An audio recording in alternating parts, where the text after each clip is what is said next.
حضرت جحیفہ رضی اللہ تعالی عنہ فرماتے ہیں ایک دن نبی علیہ الصلوۃ والسلام نماز پڑھ کر تشریف لائے، صحابہ بیٹھے تھے۔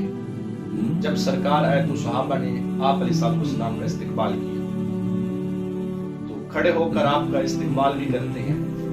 آپ علیہ الصلوۃ والسلام سے صحابہ مصافحہ بھی کرتے ہیں اور آپ کا مبارک ہاتھ پکڑ کر صحابہ اپنے چہرے پہ ملتے ہیں۔ حضرت جحیفہ کہتے ہیں جب میں نے صحابہ کی اس محبت کو دیکھا تو میرے اندر بھی تمنا پیدا ہوئی کہ میں بھی محبوب علیہ الصلوۃ والسلام کے مبارک ہاتھ کو پکڑ کر اپنے چہرے کے ساتھ لگا۔ فرماتے ہیں میں آگے بڑھا، نبی علیہ الصلوۃ والسلام کے مبارک ہاتھ کو میں نے سرکار سے مصافحہ بھی کیا، آپ کے ہاتھ کو پکڑ کر میں نے اپنے چہرے کے ساتھ بھی لگایا۔ جب سرکار کا ہاتھ میرے چہرے کے ساتھ لگا، میں نے اس کو اپنے چہرے کے ساتھ ملا تو آپ کا مبارک ہاتھ برف سے زیادہ ٹھنڈا، کستوری سے زیادہ خوشبو والا تھا۔ تو یہی وہ مبارک ہاتھ ہے کہ جس میں کونین کی ساری نعمتیں مستور ہیں اور کائنات کی ساری رحمتیں برکتیں انہی بے مثل ہاتھوں میں پوشیدہ ہیں۔ میرے آقا علیہ الصلوۃ والسلام کے غلام ہیں حضرت عبداللہ بن عدی۔ سرکار علیہ الصلوۃ والسلام تشریف فرما ہے، حضرت عبداللہ بن عدی، یہ بخاری کے اندر حدیث پاک موجود ہے۔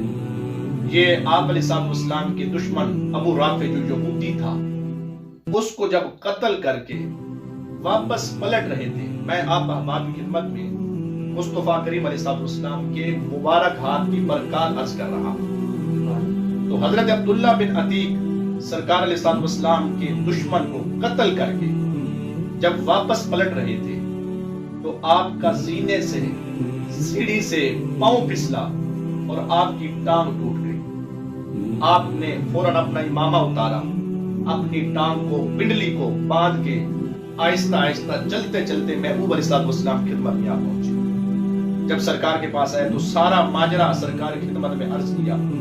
اللہ کے محبوب علیہ الصلوۃ والسلام نے فرمایا میرا غلام اپنی ٹانگ کو سیدھا کر۔ جب اس نے اپنی ٹانگ سیدھی کی، حضرت عبداللہ بن عتیق کہتے ہیں میں نے اپنا امامہ جلدی سے کھولا، اپنی ٹانگ کو سیدھا کیا تو سرکار علیہ الصلوۃ والسلام نے اپنا ید اللہ والا ہاتھ میری پنڈلی پہ ایسے پھیرا، کہتے ہیں میری ٹانگ ایسے صحیح ہو گئی جیسا کہ مجھے کچھ ہوا ہی نہیں۔ اللہ اکبر۔ تو اسی وجہ سے میرے امام بولے ہاتھ جس سمت اٹھا غنی کر دیا، بحر موج سماحت پہ لاکھوں سلام۔ اللہ اکبر۔ جب سرکار علیہ الصلوۃ والسلام نے حضرت علی کرم اللہ وجہ الکریم کو یمن کا گورنر بنانا چاہا تو حضرت علی بارگاہ مصطفیٰ میں حاضر ہو کر عرض کرتے ہیں حضور ابھی میرا اتنا تجربہ نہیں ہے، آپ میرے اوپر اتنی بڑی ذمہ داری ڈال رہے ہیں تو میرا اتنا تجربہ نہیں ہے حضور، میں اتنا اچھے فیصلے نہیں کر سکتا۔ اللہ اکبر۔ حضرت علی خود فرماتے ہیں جب سرکار کی خدمت میں نے یہ بات عرض کی تو آپ علیہ الصلوۃ والسلام نے کیا کیا؟ فرماتے ہیں اپنا مبارک ہاتھ میرے سینے پہ رکھ کر سرکار نے مجھے جناب والا برکت کی دعا دی۔